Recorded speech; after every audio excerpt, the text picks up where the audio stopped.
Baik, Assalamualaikum warahmatullahi wabarakatuh. Kita bertemu lagi dan perkenalkan nama saya Bakti Yuda Wiradika Utama dengan NIM 34112011052 dan ada teman saya. Ya, perkenalkan, di sini saya Rahmat Jaturinto dengan NIM 3411201054. Dan saya Yarsyad Safwan Fauzi dengan NIM 34112011032. Nah, di sini kami akan melanjutkan lagi tentang image processing, yaitu membahas tentang emboss, blur, dan sebagainya. Untuk pemateri pertama, dipersilahkan. Ya, pertama-tama kita akan membahas koreksi minggu kemarin tentang histogram dan saya akan menjelaskan sedikit tentang embossing.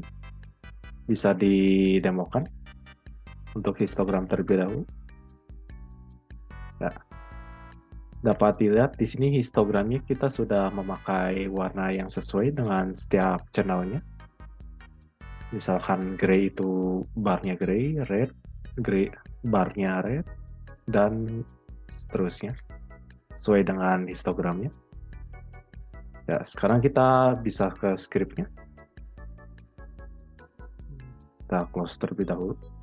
Ya, di sini kita menggunakan kategori plot, bar renderer, dan bar render untuk memodifikasi si chartnya dari setiap chartnya.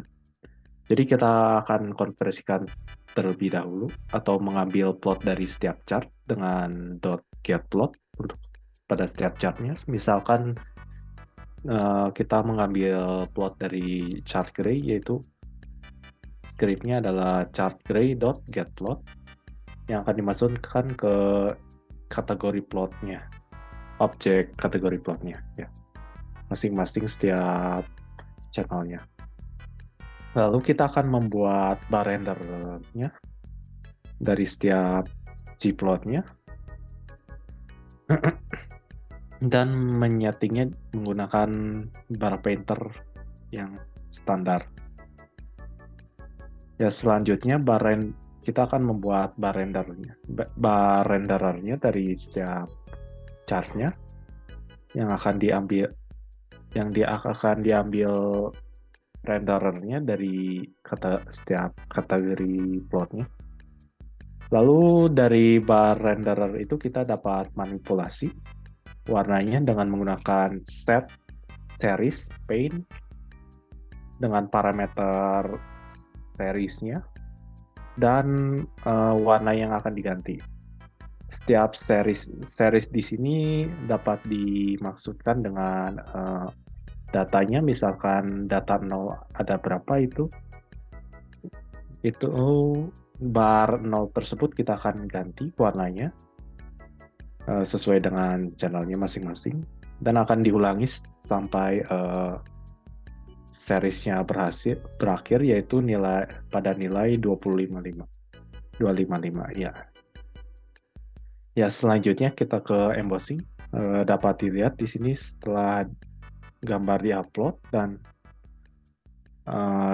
dilakukan embossing, maka gambar akan terlihat seperti silver yang diukir atau perak yang telah diukir mengikuti shape dari asal gambarnya. Lalu kita bisa lihat scriptnya. Ya, di sini kita menggunakan script embossing top, upper left dan lower right. Jadi di sini kita mengambil nilai upper left dan lower right dari gambar aslinya. Lalu kita akan cari diferensinya atau selisihnya dari setiap channel warnanya, diferensi red, diferensi div, dan blue div-nya. Diferensinya itu dari nilai lower right dikurangi dengan upper left-nya pada setiap channelnya. Lalu kita akan bandingkan div-nya. Jika nilai div-nya itu lebih besar dari, lalu kita bandingkan bisa nilai div-nya lebih besar dari nilai div merah, maka nilai div yang baru adalah nilai div yang nilai div dengan nilai div yang lebih besarnya daripada nilai div merah, dan itu dapat jadi nilai green div atau blue div-nya. Ya, setelah nilai difference-nya ditentukan, kita akan menyeting warna abunya untuk menampilkan gambar yang seperti silver. Jadi untuk mendapatkan nilai gray-nya, kita dapat menggunakan 128 ditambah dengan nilai div-nya. Dan jika nilai div-nya lebih besar dari 255, maka akan di limit. Jadi nilai yang lebih besar dari 255, nilainya akan tetap 255 untuk gray color. Begitu juga dengan nilai minimumnya, yaitu 0. Jadi jika lebih kecil dari 0, tidak akan disimpan nilainya. Jadi nilainya akan di-set 0 saja. Lalu nilai gray tersebut akan diinputkan ke nilai warna baru dan akan di-set ke pixel image-nya. Akan set RGB di rest image. Dan proses tersebut dilakukan hingga blok pixelnya habis. Ya.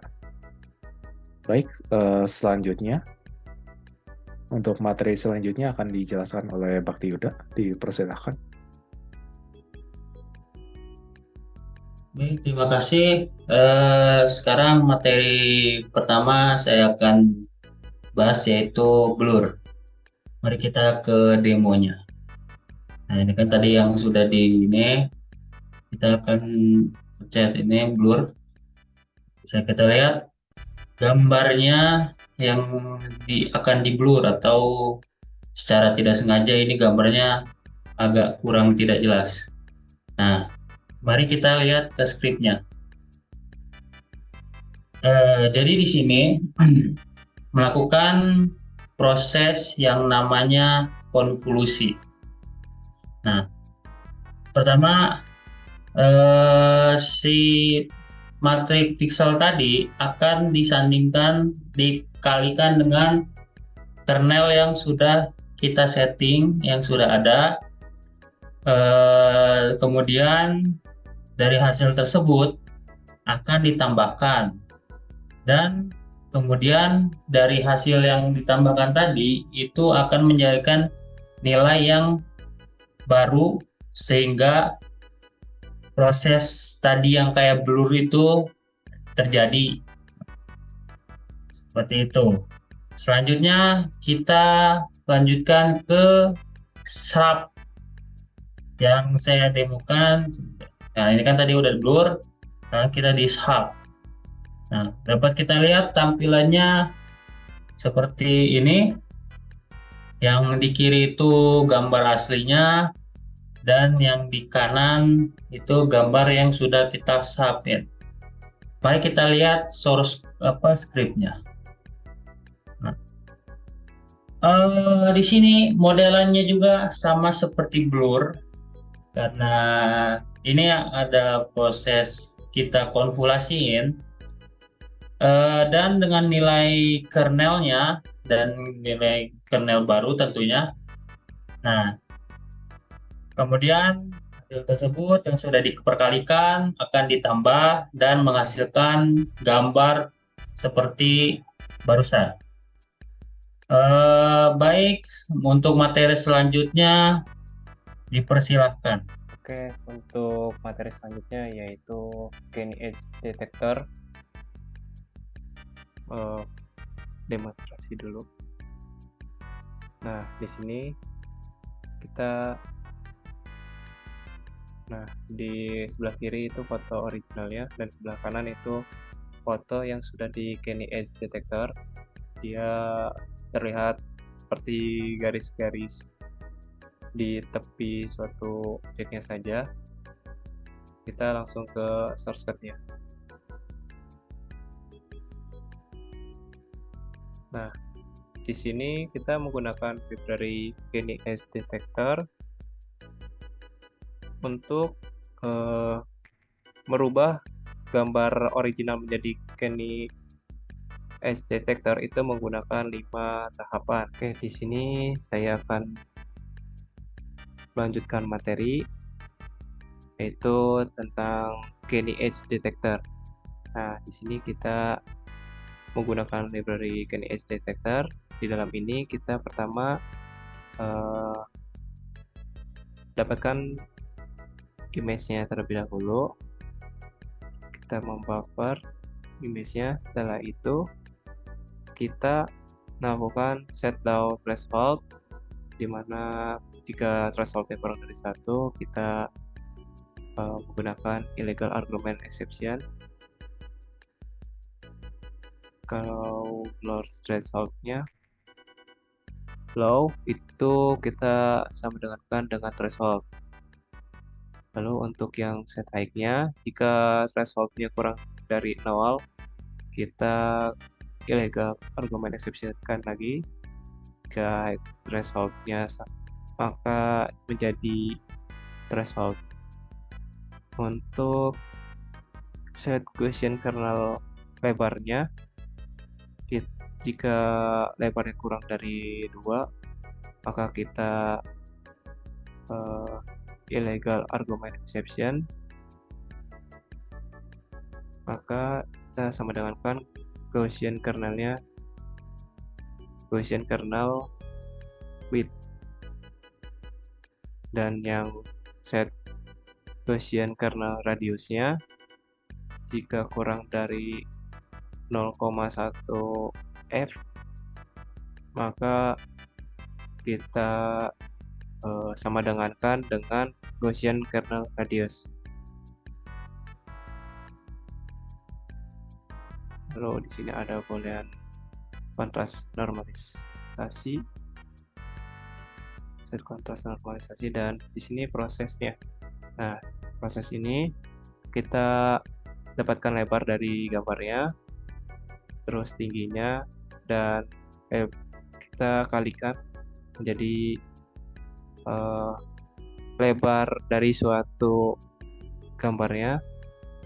Jika normalisasi, kita komputer gradientkan dengan kernel radius dan kernel lebarnya. Lalu untuk low-nya kita kalikan low threshold dengan magnitude scale. Untuk yang height-nya kita kalikan dengan magnitude scale juga. Terus kita thresholdkan datanya. Setelah itu kita masukkan array-nya. Jika data 0 atau lebar suatu gambar itu tidak ada, kita buat data baru dengan big size dan magnitude-nya big size. Kita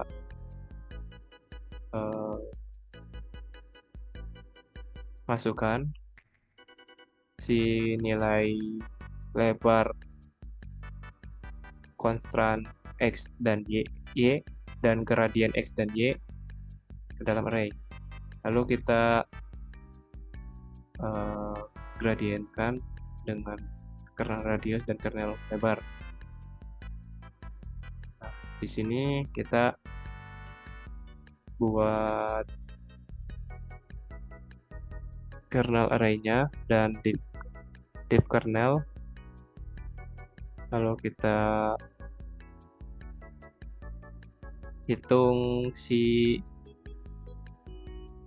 kernelnya sampai jadi kernel dengan cara G1 tambah G2 plus 3F 2F kali float match kernel radius dikali kernel radius.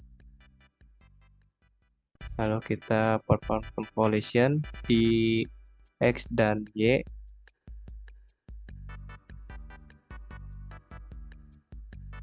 Setelah itu kita perform non-maximal surprise.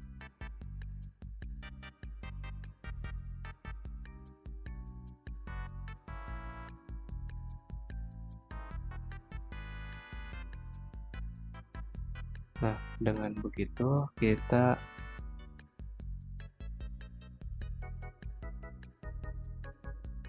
lanjut ke threshold edge-nya dan menghitung luminance, membaca luminance dari gambar, dapatkan gambarnya, lalu kita baca di si gambar itu dia ke RGB, lalu kita masukkan ke dalam array-nya. Dan selanjutnya ada metode normalisasi kontras dengan array histogram dan membaca edge. Kita lanjut ke image processing-nya. Nah, di image processing ini kita buat objek baru dengan nama detektor, lalu kita parameterkan yang set low threshold dan set high threshold. Setelah itu kita implementasikan ke dalam si gambar dan kita tampilkan ke QI-nya di responnya. Oke, baik, sekian penjelasan dari saya. Kalau lebihnya mohon maaf. Baik, begitu hasil pemaparan dari kami. Terima kasih kepada teman-temanku dan mohon maaf bila mana penjelasan kita kurang lengkap dan agak salah. Wabillahi taufiq wal hidayah. Wassalamualaikum warahmatullahi wabarakatuh.